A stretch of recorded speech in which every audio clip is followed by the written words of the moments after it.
அண்மை செய்தியை பார்த்து வருகிறோம். ரம்ஜான் காலத்தில் மந்தகதியில் ஆட்டுச்சந்தையில் விற்பனை நடைபெற்று வருகிறது. தேர்தல் காலம் என்பதால் ஆட்டுச்சந்தையில் விற்பனை இன்னும் சூடுபிடிக்கவில்லை என தகவல்கள் தெரிவிக்கின்றன. அண்மை செய்தியாக பார்த்து வருகிறோம்.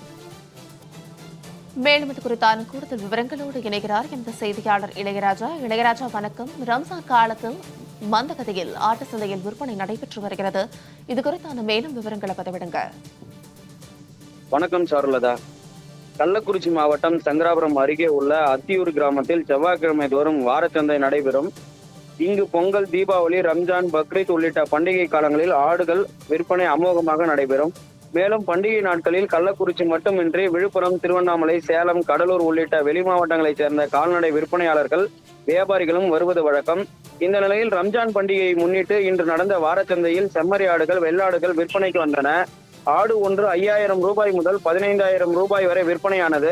ஆனால் தற்போது தமிழகத்தில் சட்டமன்ற தேர்தல் அடுத்த மாதம் நடைபெற உள்ள நிலையில் தேர்தல் விதி அமலில் உள்ளதால் 50000ற்கு மேல் பணம் எடுத்துச் செல்ல முடியாததால் அத்தியூர் வாரச்சந்தையில் ஆடுகள் விற்பனை மந்தமானதால் வியாபாரிகள் மற்றும் விவசாயிகள் கவலை அடைந்தனர்.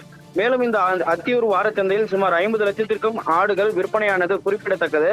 தொடர்ந்து தேர்தல் விதி அமலில் உள்ள நிலையில் மாவட்டம் முழுவதும் நடைபெற உள்ள ஆட்டுச்சந்தை மற்றும் மாட்டுச்சந்தையில் வியாபாரிகள் மற்றும் விவசாயிகள் 50000ற்கு மேல் பணத்தை எடுத்துச் செல்ல உரிய சான்றளிக்க வேண்டுமென மாவட்ட நிர்வாகத்திற்கு விவசாயிகள் மற்றும் வியாபாரிகள் கோரிக்கை வைத்து வருகின்றனர். சாருலதா, விரிவான விவரங்களுக்கு நன்றி இளையராஜா.